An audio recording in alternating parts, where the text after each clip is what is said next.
Baik, di sini saya akan melakukan KPSP pada anak umur 21 bulan. Maaf, saya mengganggu waktunya sebentar ya. Iya. Baik, Bunda, saya mau tanya, apakah anak dapat menunjukkan apa yang diinginkan tanpa menangis atau merengek? Tidak. Baik, apakah anak dapat minum dari cangkir atau gelas sendiri tanpa tumpah? Tidak. Baik, apakah anak suka meniru bila ibu sedang melakukan pekerjaan rumah tangga, menyapu, mencuci, dan lain-lain? Iya. Baik, pertanyaan selanjutnya, apakah anak dapat mengucapkan minimal 3 kata yang mempunyai arti selain mama dan papa? Iya. Pertanyaan terakhir, apakah anak Anda pernah berjalan mundur minimal 5 langkah? Iya. Baik, adik, sekarang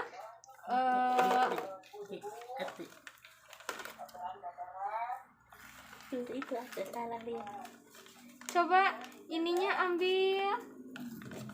Iya, pinter. Pinter dede. Lalu lempar lagi. Ayo lempar lagi. Ya. Lalu selanjutnya coba ininya kesiniin lagi, kesiniin. Kesini, naikin. Iya. Ditimbang dulu yuk. Yuk, ditimbang dulu. Sebentar saya.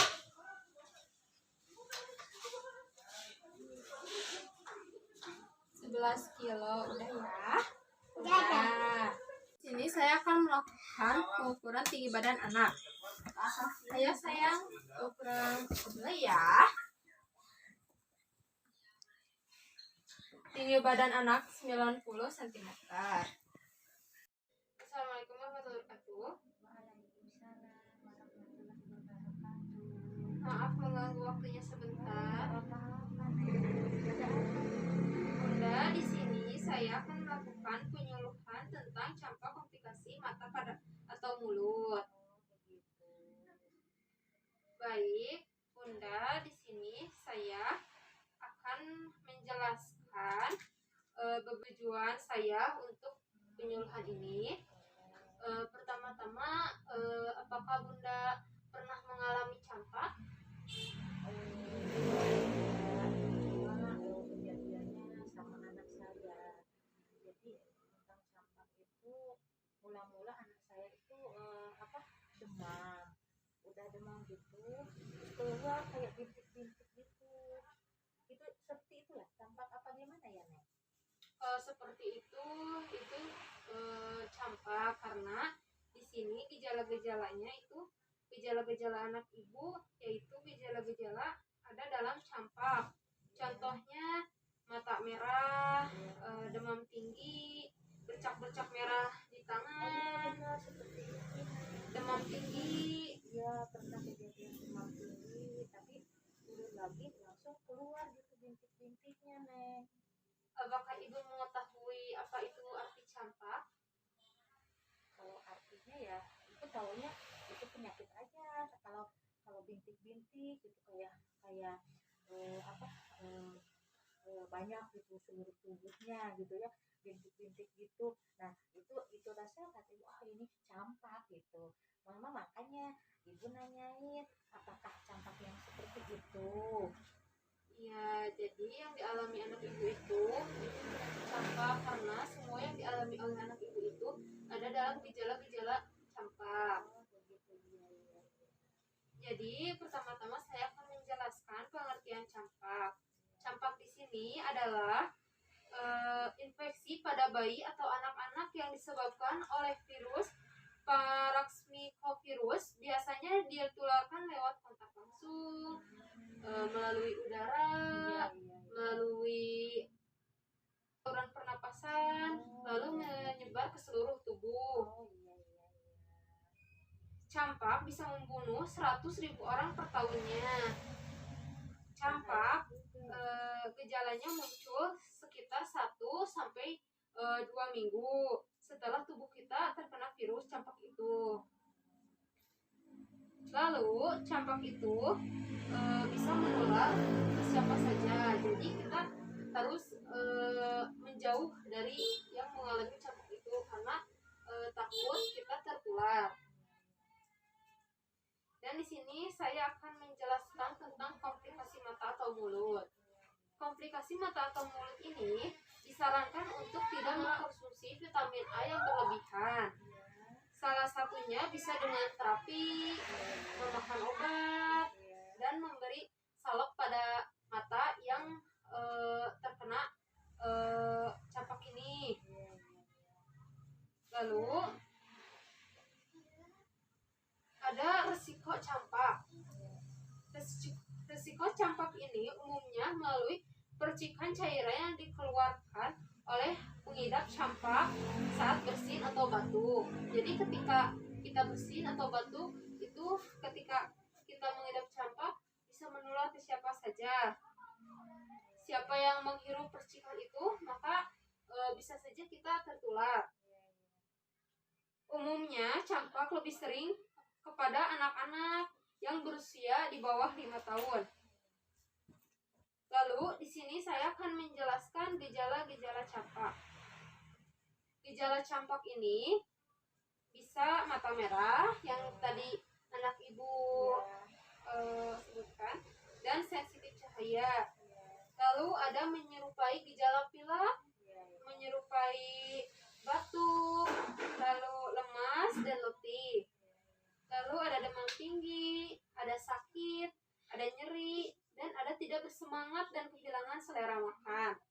Lalu ada juga diare atau muntah, dan bercak kecil berwarna putih keabu-abuan di mulut dan tenggorokan. Jadi yang ibu sebutkan itu semuanya ada di gejala campak ini.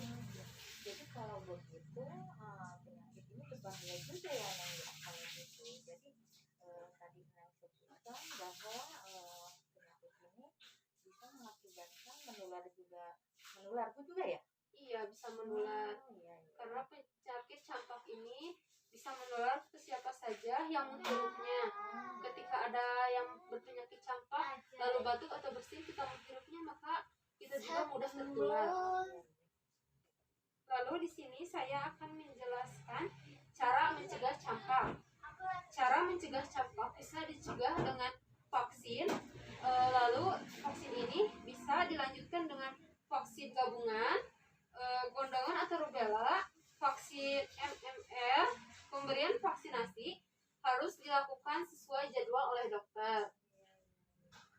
Jadi cara mencegah campak ini memang tidak ada, namun kita sendiri yang harus mengobatinya. Bisa dengan cara tadi vaksin tadi, lalu imunisasi. Penderita campak disarankan harus tetap di rumah agar tidak menyebar ke siapa saja, Tidak menular ya? tidak menular, guna mencegah penularan penyakit. Sudah ngerti. Lalu di sini saya akan menjelaskan faktor yang bisa menyebabkan campak ini. Campak disebabkan oleh virus paramyxovirus yang menular melalui saluran pernafasan. Campak termasuk penyakit menular yang tadi saya sebutkan. Bahkan bisa dikatakan 90% pasien yang belum mendapatkan vaksinasi campak dapat tertular bila mereka berada dalam dekat dengan orang yang terinfeksi. Campak juga dapat menular apabila seseorang menghirup atau mengalami kontak langsung dengan cairan terinfeksi virus seperti yang tersebar di udara saat penderita campak batuk atau bersin. Lalu di sini saya akan menjelaskan cara mengobati campak. Cara mengobati campak bisa dengan minum air untuk mencegah dehidrasi, bisa dengan banyak istirahat dan hindari sinar matahari selama mata masih sensitif cahaya, bisa dengan minum obat penurun demam dan obat penderita saat sakit. Seperti itu. Apakah ada yang ditanyakan lagi? Udah ngerti, jelas banget Neng. Jadi katanya ibu nggak ngerti ya bahwa penyakit menular ya, kiranya nggak menular gitu, berarti penyakit campak itu bisa berbahaya juga gitu, makanya nggak boleh keluar tadi. Ngerti sekali, terima kasih Neng atas segala informasi dan yang diberikan tadi, bermanfaat sekali bagi. Lalu di sini ada diagnosis campak juga. Diagnosis campak ditentukan berdasarkan gambaran klinis, yaitu tanda dan gejala yang dialami oleh pasien. Namun pada kasus-kasus ini, dokter dapat melakukan pemeriksaan penunjang seperti pemeriksaan darah lengkap, antibodi terhadap campak, dan juga fungsi hati. Lalu kita bila sudah mengalami campak, untuk segera ke dokter agar diberi penanganan khusus oleh dokter. Sekian dari saya. Terima kasih atas waktu Ibu sudah mengizinkan saya untuk melakukan ini. Sama-sama, Ibu juga berterima kasih atas segala informasi atau sebagai ilmu pengetahuan bagi Ibu agar bisa berhati-hati dalam menyikapi penyakit campak ini. Karena kenapa? Bisa aja campak ini contohnya anak Ibu juga ya pernah mengalami gitu. Nah, gitu. Jadi mungkin sebagai panduannya nanti cara pengobatan dan lain-lainnya tadi udah diterangkan sama Neng. Insya Allah lah kalau memang itu jadi Ibu nambah pengetahuan aja. Terima kasih juga Neng atas informasinya. Baik. Ya. Assalamualaikum. Waalaikumsalam warahmatullahi wabarakatuh.